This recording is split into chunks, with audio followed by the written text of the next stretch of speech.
Yo, we good. Hey, what's up, Peace. Peace. What's good? man? Nothing much, man. First off, I just want to say thank you, man. Thank you for all that you do. I've been following you since, I was in college a few years back. You and Malcolm, I love what you guys got going on. So I just want to give you all your flowers and just say you were much appreciated. Thank you, man. I appreciate that. We work hard, and when people tell me that they appreciate what I do, I'm humbled and I appreciate it, man. Yeah, yeah. Sure. Yes, sir. Yes, sir. Always, man.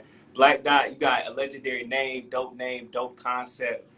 If you can, man, just for us, just give us the whole background story of the Black Dot being reference point, all the dope concepts behind how you earned your name, got your name Black Dot. Yes. Well, I come from the hip hop community, and in the origins of hip hop, one of the ways we dealt with, who we were, we created these alter egos. So you might have been Dwayne in your regular life, but when it came to hip hop and how you express, you might have been Master B or Grandmaster, whatever. Yeah. And that's how we created. And because we were into comic books and superheroes that had alter egos, so hip hop gave us the ability to do that. You know what I mean? So when I emerged into the so-called conscious community, I noticed that I was like the youngest person in the room with all of these elders who were teaching, and I didn't know why I was there. You know what I mean? I'm like, well, these are a lot of elders, and then it dawned on me I was there to translate what the elders were teaching from Bobby Hemmit, Phil Valentine, Dick Gregory, Steve Coakley, C. Freemanell, all the masters. I needed to cultivate that and translate that into hip hop. You know what I'm saying? So I figured early on, maybe that's what my purpose is. So in order to do that, I had to infuse a little bit of hip hop into the conscious community. So I didn't want to come as Dwayne. So after watching Dr. Richard King, RIP, one of our elders, break down what the Black Dot meant, which is that reference point of God that is in all of us. So if you take a cup of water from the ocean and drive 1,000 miles away, it's still a cup of water from the ocean. And that black dot is the doorway into our spiritual realm. It's the doorway into us being more than physical. I said that would be a dope name. So then I moved from, K the Dark Man and all of my hip hop names. And I said the final resting place for me would be the Black Dot. So I took on that moniker, and then I began to come out and teach all of the teachings of the elders with a hip hop spin to it. And that's how the legend of Black Dot was born. And, it is what it is from there. Hey, I love that. And, infusing hip hop, that's what you do at a great level. Multiple nights a week. Author as well, Hip Hop Decoded, legendary work. And man, I'm gonna tell you, here in Atlanta, I have so many friends who are like tapped in with you as well. Soul Society, I love them brothers, man. Yes. They always, great about you. My man Rich from Wear Brand, they always take amazing things about you, man. I love him too. Yes. Yes, sir. Yes, sir. So Hip Hop Decoded, legendary works. We all are just tapped into it. But what inspired the whole book, the concept behind that as well? How'd that feel for you? I wanted to put a body of work together that spoke to the metaphysical principles of hip hop, because as I was doing it as a teenager and before a teenager, I went to the legendary Cedar Park at 9 years old. So I was involved in hip hop in its origins, very early on. But as a child, you move as a child. So it was just about the entertainment, the fun. As I began to get into these lessons and understand who we were, I had to revisit hip hop. And I revisited it with the mind's eye open now and said, wait a minute, this was deeper than just beats and rhymes. And then I said, okay, so going back with it, I said, okay, Big Slick Rick with the one eye, that's Horace. Big Daddy Kane with the flat top, that's the Crown. Wow. And there was so many similarities. Rakim speaking about who God is, and we had so many attributes to our great past was sitting right there in my face, and no book at the time had really discussed it. There were books on the history and this and that, but none were dealt with the mystery, the metaphysical principles, understanding the 4 elements of hip hop, which was the b-boy, the MC, the breakdancer, and the DJ. The DJ is the drummer. You know what I'm saying? As we understand in principle now, because we, you know, how important the drum is. Your first heartbeat is your drum, and how that drum became significant in our walks of life to the point where on slave plantations it was banned because it's a language without speaking words, right? We understood the oracle. It was usually the elder within the community, and they spoke the history from mouth to ear. And that's where they told these amazing stories of our history. So that became sort of like the MC and the hieroglyphs, which our elders left for us in stone to study so that we may never forget who we truly was. During the times of graffiti, that's what that was. And we was putting that on moving trains. In the beginning was the word. A lot of people don't realize in hip hop, the first true element is graffiti. You know what I mean? We could trace that back to the 60s, and it was going on the train subway. So it was actually moving words from the Bronx all the way to Brooklyn and Queens and back. And then the body being, you know, the sacred body and how we could dance and also express ourselves without using words, using, you know, geometrical angles. I said, wait a minute, these are the elements of hip hop just from antiquity.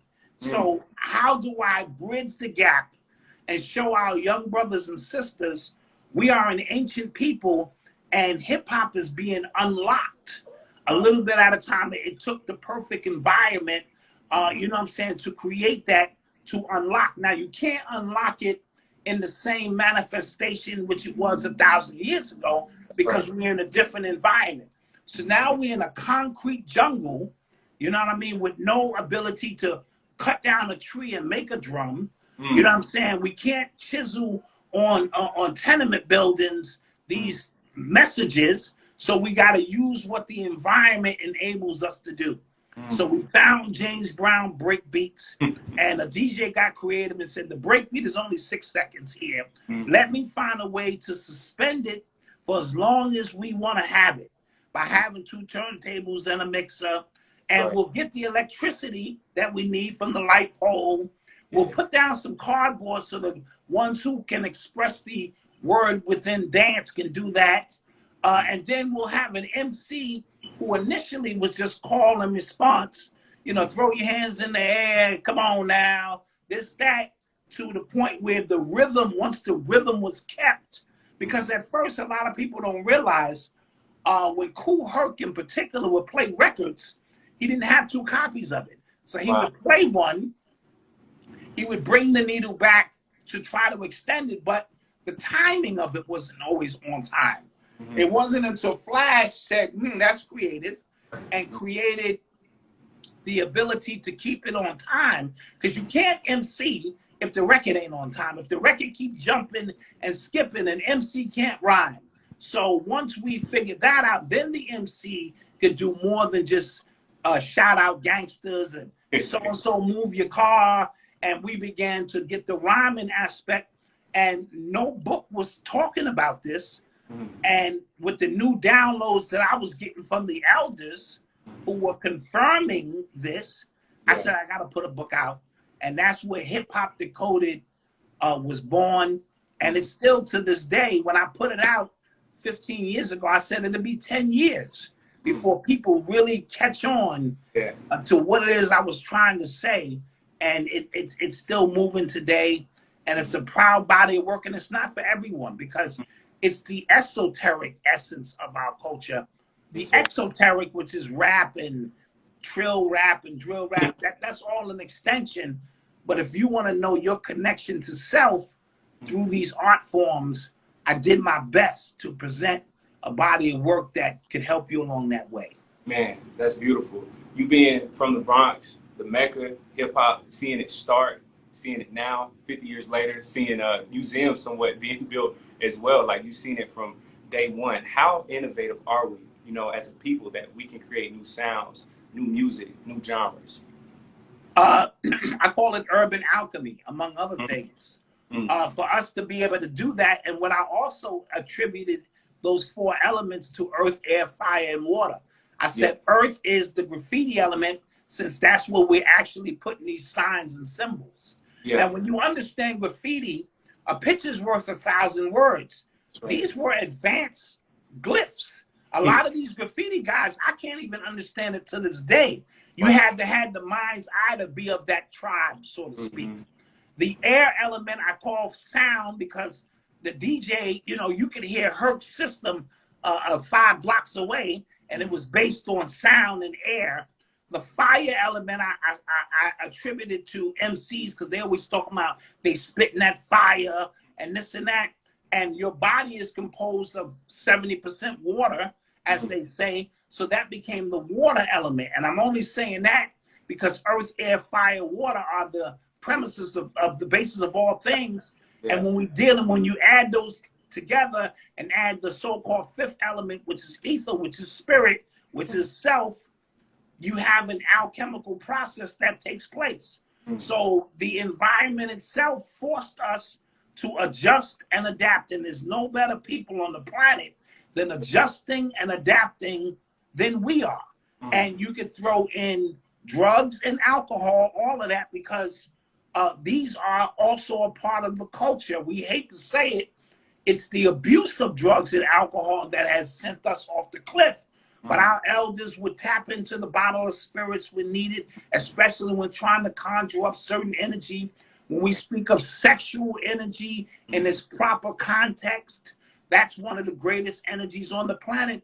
So our culture and hip hop and street life really encompasses all of these things. It's just that we're doing them haphazardly with no guidance behind it. So we lose the potency that the magic could possess. So when you speak of people like us, we're very creative. Look, we continue to create. How do you take a drum machine with no sound, no nothing in it, and create 6 and 7 piece orchestras that sound amazing with just drum machines, and sampling a piece of this record, adding a piece of that record? The ingenuity of our brothers and sisters was amazing and still is to this day. So there are no people on the planet other than us who have the ability, no matter what environment you put us in, there's going to be some problems. We'll lose a few, you know, just as a byproduct of street life. But once we figure it out, it's on and popping. That's fire. That's fire. Recently, man, on the podcast, you went in talking about hip hop, its origins. I loved it, man. That was a great video. Just like overall, man, how do you feel just about our current state of music, of hip hop? Because you've seen it again since day one. So how do you feel about it right now? I feel we've become a little stagnant in the creative process. See, when hip hop or this vibration of hip hop, because as we mentioned, hip hop is nothing new. You know, when we start attributing it to one person or one group of people, we discount Gil Scott-Heron, the Last Poets, Muhammad Ali, Pigmeat Markham, and so many that came before that used rhythmic words and this and that. I tend to reference 1973 or as just a paradigm shift in which this current vibration of hip hop took on life and had legs and this and that. And since then, hip hop has gone through many phases, mainly because we named it. Before we named it, it was undefinable. We didn't call it hip hop when I grew up. We called it going to the jam. You know, we can go out to the jam. Once we allow outsiders to come in, because we needed to name it, because they wanted to know, what is this y'all doing? Once you name something, you almost crystallize it. And when you crystallize it, you give it form, or you give it an identity in which culture vultures can now have something to work with. Okay, this is hip hop. How do we market it? How do we benefit off of it? So in the early stages of hip hop, we saw a variation of records. You had your gangster rappers, you had your, you know, your party rappers, you had Jazzy Jeff and the Fresh Prince, you had De La Soul, you had Coogee Rap with some street rap. We had such a variation because our story is, it's a multitude of ways to tell our story. Public Enemy, X-Clan, Brand Nubians, Poor Righteous Teachers. And in doing so, you were getting the full spectrum of who we were. But there were those who were sitting back going, wait a minute, this could be very dangerous. Because even though some of us didn't recognize the spiritual significance of what we're doing, amongst us are those who are highly trained in esoteric principles, concepts, and archetypes. You go, wait a minute, this is the emergence of something magical. You know what I mean? So we got to find a way to shut this damn thing down or control it at best.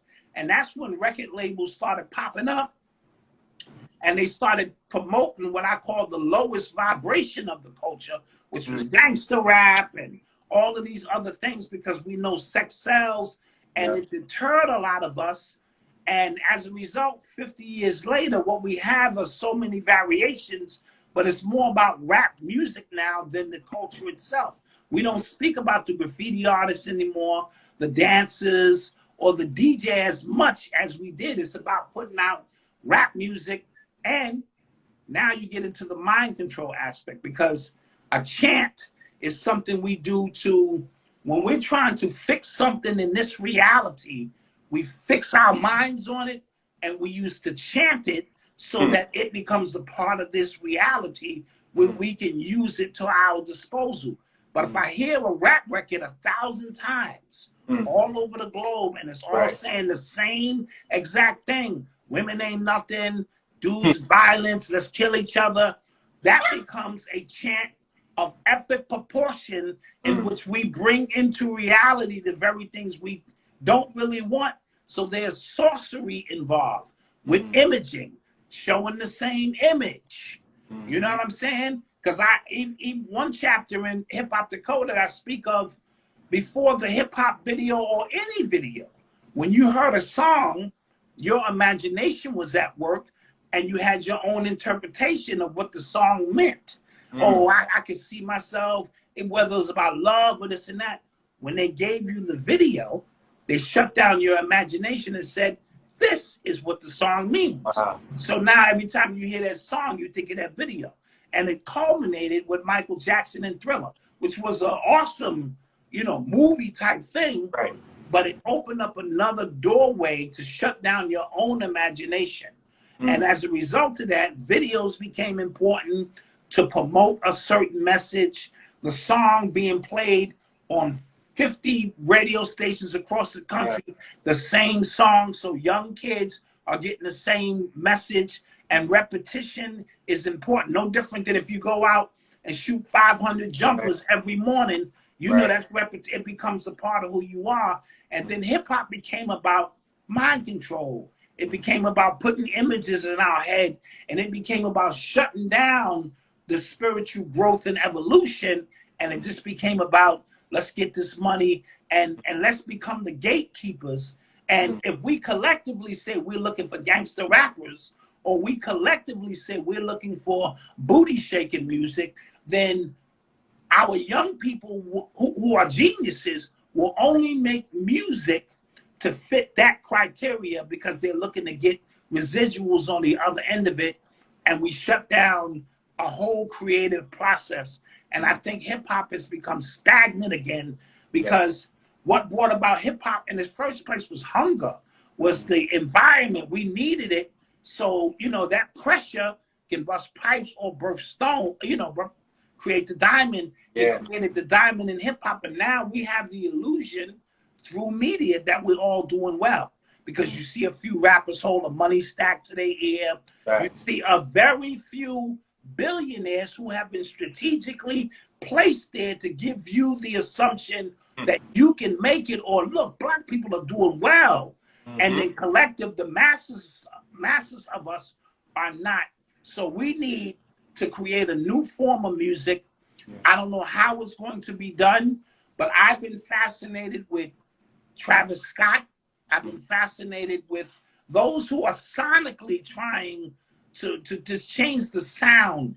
Maybe not so much a lot of the vocals and lyrics, But you know, so that's where I think hip hop is. It's become stagnant again, and something has to happen to give birth to something new. And I really hope in my lifetime that I'll see it. Yeah, man, that's powerful. Recently, it's always, you know, a rapper who's dying almost every single week. When did you start seeing a shift to where hip hop was hip hop and then hip hop became rap? So I know you always talk about hip hop versus rap. So if you can, please break that down for us. I believe around, I believe when hip hop, when I think of an MC, one who has the ability to manipulate time, space, and matter with words, it started becoming very intricate, even in the 80s with Rakim, Big Daddy Kane. These guys were wordsmiths, and they were very sophisticated in their wordplay. And I think when you're trying to sell hip hop to the masses outside of our culture, like to white people and just novice who don't really care about the culture, they just looking for a jam. They had to slow the vibration down and almost simplify it so that those outside of our culture can understand what it was. So all the intricate rhyme blade, the rhyme styles, this and keep stammering, soon you suddenly see it stuff. All of that was for pure hip hop heads would enjoy that. And then they felt the more, you know, slowed down, easy to remember rhymes that even your grandmother could say, you know what I'm saying, became easier for them to market and sell.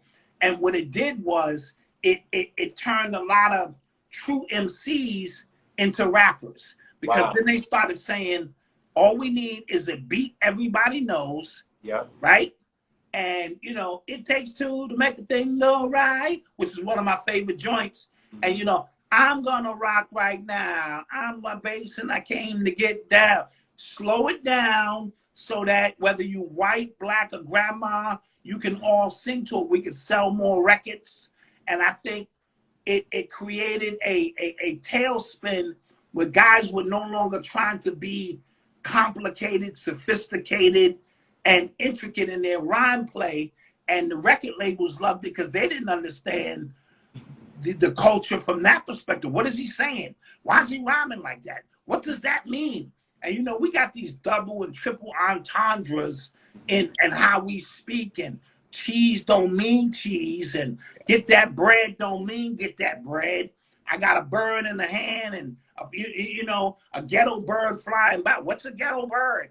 You know, so they needed something simplified with simple beats. And to me, that's what birthed rap. You know what I'm saying? Which is commercialized for everybody to enjoy. And there's nothing wrong with it. It's a component. And I think from that point, hip hop, the purists became, you know, nostalgic in the sense. And we still have plenty great hip hop artists today, but the market is dominated by rap music and different. Then you got trill rap. Then when we went into the gangster rap era, the trap rap era. So, you know, it just kept spawning on. But the further and further you get away from the source, the easier it became to consume by those. And then you got to start thinking internationally. You know, these people barely speak English in other places, but they like hip hop. They like our culture. So how can we make it for everybody? And as a result, we receive, you know, more residual benefits, but the magic in which hip hop was here to help us collectively get out of our situation, because economically you can be born in hip hop now and never leave hip hop. You can be a writer, dancer, videographer, promoter, whatever, and stay within the culture and survive. We can create our own political movement. You saw Russell Simmons try to do the Hip Hop Action Network, so we can get political, economics. It could be spiritual, all. And I think that was the gift of our ancestors had we kept control of it. You know, in its total, you know, essence, we would be, all of us would be rich, and we would have a movement amongst our people with hip hop that couldn't be stopped. Political, social, economic, spiritual, all of it based in one genre. But because we didn't own it and other people grabbed a hold of it and we still don't own it to this day. Now we suffer. Yeah, man, that's powerful. Dot, you know, hearing you spit, especially with Kim Bada more recently, that was fire. Woo! You know, Thank you. That's my dude there. What made you say, yo, I got to get back in the studio, start rapping again? Who started that? I always have a love for the culture. And as an MC, I'm not in pursuit of what most people are in pursuit of now. I am actually older than most of my counterparts in the conscious community. Most of them are having children now. I got grandkids. Most of them are getting in steady relationships. I'm 25 years in. Most of them want to get their record deals going and all of that. I done been there, got the t-shirt, got the hat, I'm touring the world. So I'm older than most of my contemporaries. So and they look at me as that elder in that sense. So, but as an artist, I'm not after a deal. I'm not trying to sell records, but I still love the art form. So every now and then the bug hits me, and I want to still show I can do it, but it's strictly for the love now. You know, like shout out to my man Ghetto Shaman. He's from Atlanta, and he coaxed me into doing an album 10 years ago. You know, the Walk With Me album that I did, because he kept on me. He kept sending me music, because he wanted to tap in to see where I can take it. And I appreciated that, because that was a side of me that I had not really expressed before, you know, in a long time. So every now and then the bug hits me. When I heard the Diet Woke joint, the Diet Coke joint, and then I saw Jim Jones and them do Coke Zero, I said, that sounds like something because I've been saying Diet Woke and this and that. Hey, we tapped in. So I said, let me take his track. And I've always wanted to work with Kambada. This is an amazing artist, this guy. Amazing. He's not from Earth. He's from the perspective of Earth, period. And I didn't want it to be corny just to jump on something, because I got that kind of clout. I could just call him and say, yo, save me a space. I wanted it to be organic. So when I finished my verse, I had 2 verses to it. I said, they both dope. But I said, no, I got to call in Kambada for this. He's kind of hit this out of the park for me. And it was great to just get in the booth. You know what I'm saying? And that was the first time I was in the booth with him. Because, you know, technology now, I don't have to be where you at. Back in the days when I recorded, we all had to be in the room together, feel each other's energy. Oh, you said that? Oh, I got to go back. You know what I mean? You're going to make me. So to be there with him and watch him work, and for him to see how I work, it was beautiful. I love that. Diet Woke, you know, seeing that on the merch, that was hard. That concept, man, break that down for us, because I think that just applies to right now. Like, there's so many people who try to be conscious but not truly conscious. So Diet Woke. Yes, it's those who don't want to really put the time in and study and really delve into who they are, but they get these buzzwords, or they think they can put on a dashiki and drink green juice, and that makes them, you know, woke. Or, you know, just with the times. And it's deeper than that, because none of that stuff matters. As I teach people, you could be the most hoodest dude in the world and be woke. I've learned so much from people you would not even imagine. And then I've seen dudes walking around with kente cloth and burning sage, and ain't a woke ounce in their bodies. They just hitting trigger points and using words, Hotep brother and sister, and all of that external stuff that they think makes them woke, and it's much, much deeper than that. So, and then again, the social apparatus will use anything to their advantage to be in the mix. So we all started eating better, and now vegan food is everywhere. Your government is serving you vegan food. That's when you got to raise when the government is saying, we got vegan food, all of that is a manifestation of your thought. And they went 2 paradigms ahead of you, set up the paradigm, you know, what it was going to be. And when you arrive there, you think you arriving into something new. And wow, we've come a long way. We got vegan food. No, all they did is sit in the conscious community, take the pulse. Oh, this is what they into? Well, let's market this. How do we package CMOS? And how do we package this? so that we will always get money off of these people no matter what. And that's how they stay in charge of that kind of stuff.